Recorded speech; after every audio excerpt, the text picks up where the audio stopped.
Hello friends, welcome back to my channel. तो आज मैं अडेनियम का प्लांट के ऊपर कुछ वीडियोस बनाने वाली हूँ। यानी जो मेरे वीडियोस में कमेंट पूछे जाते हैं मैं उसका रिप्लाई भी करूँगी, साथ में आपको कुछ एक्स्ट्रा केयर टिप्स भी बताऊँगी जो कि आपको मानसून के टाइम पे या फिर मानसून ख़त्म होने वाला है, विंटर के टाइम पे करना ज़रूरी है। जैसा आप सभी जानते हैं, अब विंटर का मौसम जो है ख़त्म होने वाला है। अब विंटर जो है जाएगा, सॉरी, विंटर आएगा। मानसून का जो टाइम है, बारिश का जो टाइम है, वो ख़त्म होने वाला है। तो पहली चीज़ ये कि कोई पूछता है कि हम क्या इसे सीड से ग्रो कर सकते हैं या फिर ग्राफ्ट करें या फिर इनको हम कहीं से लेके आएँ। तो सबसे पहली चीज़ होती है, ये देखिए, ये देसी अडेनियम है। इसमें सीड पॉड ज़्यादा बनते हैं, इसको सीड से ग्रो किया जाता है।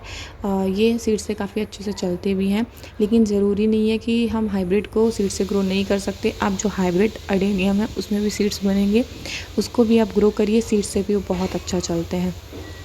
अक्सर देसी जो अडेनियम होते हैं उसको क्या करते हैं, हम बेबी प्लांट ग्रो करेंगे, ग्रो करने के बाद उसको कट कर देंगे। कट करने के बाद उसमें जो हम अपने मनपसंद का अडेनियम होता है उसको ग्राफ्ट करते हैं, उसको बोलता है ग्राफ्टिंग प्लांट। अक्सर जो हमारा देसी अडेनियम होता है उसको ग्राफ्टिंग के लिए ही ग्रो किया जाता है, क्योंकि ग्राफ्टिंग वाला जो प्लांट होता है वो सबसे अच्छा चलता है। हाइब्रिड जो सीड से ग्रो होंगे, हो सकता है उसमें आपको प्लांट कम मिले, फ्लावरिंग कम मिलेगा, लेकिन कम मिल सकता है। लेकिन जो आप ग्राफ्टिंग तैयार करोगे वो बहुत अच्छा से चलेगा और बहुत अच्छे से ग्रो भी होगा। अडेनियम को ग्राफ्ट करने का एक ये भी फ़ायदा होता है, जैसे आप सामने देख सकते हैं, प्लांट एक है लेकिन इसमें जो फ्लावर है वो आपको तीन चार तरह के दिख रहे हैं। जो ग्राफ्ट का प्रोसेस होता है उससे ये भी होता है कि हम एक प्लांट में 3-4 तरह के फ्लावर्स ले सकते हैं और बहुत ही अच्छा जो है ग्रो कर सकते हैं इस प्लांट को। जैसे देख सकते हैं, इसमें तकरीबन 4 जो अडेनियम हैं उनको, देसी अडेनियम है नीचे और उसमें 4 तरह के अडेनियम ग्रो किए गए हैं, जिससे ये कितना अच्छे से फ्लावरिंग कर रहा है। वैसे जो हमारा ये देसी अडेनियम है, आप इसका देख सकते हैं, इसका कॉर्डेक्स कितना अच्छा और कितना मोटा है, साथ में इसमें फ्लावरिंग कितनी अच्छी हो रखी है। जो देसी अडेनियम होता है वो सभी अडेनियम की तुलना में बहुत अच्छे से ग्रो होता है, उन सब से थोड़ा कम केयर लेता है, साथ में बहुत ही अच्छे से इसमें फ्लावरिंग भी आती है, सर्वाइव भी बहुत अच्छे से करते हैं ये। तो ये चीज़ें आपको जानना ज़रूरी है कि ग्राफ्टिंग क्यों ज़रूरी है। जैसा देख सकते हैं, यहाँ पे ये ग्राफ्ट किया गया था, यहाँ से इसको ग्राफ्ट किया गया है। कम से कम यहाँ से इसको पहले देसी नीचे रहा होगा रूट स्टॉक, यहाँ से इसको कट किए।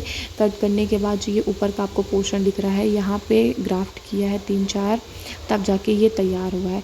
ये भी ग्राफ्टिंग है, आप नीचे देख सकते हैं। इसकी जो साइड वाली ब्रांच है वो ग्रीन है और इसकी जो बगल वाली ब्रांच है वो हल्की आपको ब्लैक दिखेगी। क्यों? क्योंकि अडेनियम ये जो है ग्राफ्ट है, ये देखिए यहाँ से दिखा होगा आपको, ग्राफ्ट किया गया है। साथ में इसको मैंने कट भी किया था, यानी कट करके दोनों ग्राफ्ट, इसमें ग्राफ्ट नहीं किया तो देसी वाला चल रहा है, और साइड में हमने ग्राफ्ट किया है और उसमें देख सकते हैं ग्राफ्टिंग भी कितने अच्छे से हो रखी है। एक चीज़ का आपको ध्यान रखना है, जब भी आप अडेनियम की कटिंग करें और कुछ भी करें तो उसमें आपको फंगिसाइड पाउडर ज़रूर लगा देना है। फंगिसाइड पाउडर लगाने से वो जो उसमें किसी भी तरह का ख़राबी नहीं आएगी, वो सड़ेगा या कोई फंगस नहीं लगेगा उसमें। तो इन चीज़ों का आपको ध्यान रखना है, तो आपका अडेनियम जो है सड़ेगा नहीं। अब बात करते हैं हम कि अडेनियम की मैं बेचती हूँ, क्या करती हूँ, तो नहीं, अभी मैं अडेनियम सीडलिंग, मैं अडेनियम को जो है ना प्लांट देती हूँ ना सीड देती हूँ। अभी मैंने इसके बारे में नहीं सोचा है।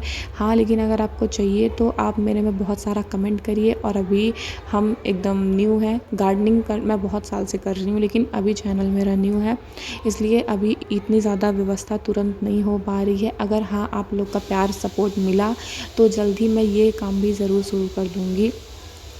अब हम इनकी कुछ कॉमन केयर्स के बारे में बात करते हैं कि अडेनियम का जो कॉर्डेक्स होता है, यानी ये जो जड़ वाला भाग होता है, ये बहुत ही खूबसूरत लगता है जब ये मोटा होता है। वैसे इसको लगाना, ये जो आप देख सकते हैं, ये अरेबिकम है। अरेबिकम जो होता है इसका थोड़ा शेप ही अलग देखने को मिलता है। देख सकते हैं अरेबिकम का जो कॉर्डेक्स है वो कुछ ज़्यादा मोटा और एकदम बरगद के पेड़ जैसा हो जाता है, और अडेनियम इससे थोड़ा सा अलग दिखता है। तो ये कुछ है, बाकी है दोनों अडेनियम ही, वैरायटी थोड़ी अलग अलग होती है। अरेबिकम का कॉर्डेक्स बहुत बड़ा है और ये मेरे 4 साल के मतलब प्लांट्स हैं। और इनका पॉट देखिए, पॉट साइज़ देखिए, मैंने कैसे पॉट्स में इनको लगाया हुआ है, यानी जो एकदम इनका, जिनकी चौड़ाई है वो ज़्यादा हो, लंबाई कम होनी चाहिए। लंबाई कम होगी क्यों, तो ये जो हमारा प्लांट है इसका कॉर्डेक्स ज़्यादा बड़ा होगा।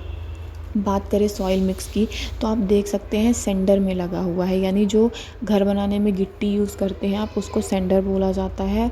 आप अलग से भी एक रेत वाला सेंडर आता है, दूसरा एक ये वाला आता है। इसका भी मैं इसी में अपने सारे प्लांट्स लगाई हूँ। देखिए कितने अच्छे से इसमें ग्रोथ हुई है।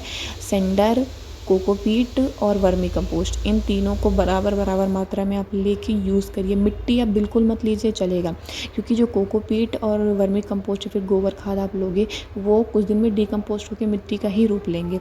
तो इस चीज़ का ध्यान रखना है कि इस मिक्सचर में अगर आप अपने प्लांट को लगाओगे तो कभी भी नहीं मरेगा, चाहे बेबी अडेनियम हो चाहे चाहे बड़े अडेनियम हो। तो इस चीज़ का आपको ध्यान रखना है कि जब भी आप अडेनियम लगाएं तो उसमें मिट्टी का यूज़ बहुत कम करें, बहुत। और पॉट का साइज़ भी आपको एकदम छोटा लेना है। जितना छोटा आपका पॉट होगा उतना ही अच्छे से आपका अडेनियम ग्रो करेगा और उतना ही मोटा उसका कॉर्डेक्स बनेगा। तो अब बात करते हैं हम एक बहुत स्ट्रॉन्ग चीज़ की जो सबसे ज़्यादा ज़रूरी होता है, वो होता है सनलाइट। तो सनलाइट इसको 5 से 6 घंटे की ही पड़नी चाहिए।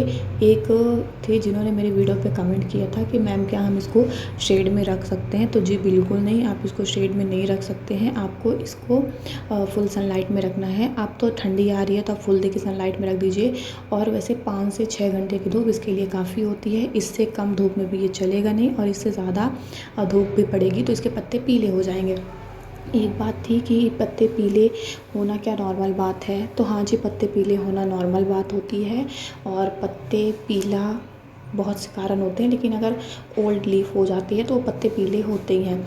आप देख सकते हैं ये मेरे बेबी सीडलिंग्स हैं और इनमें भी न्यू ग्रोथ स्टार्ट हो चुकी हैं। और ये एकदम मैंने इसको उसी मीडिया में लगाया है जिस मीडिया में मैंने अभी आपको बताया है।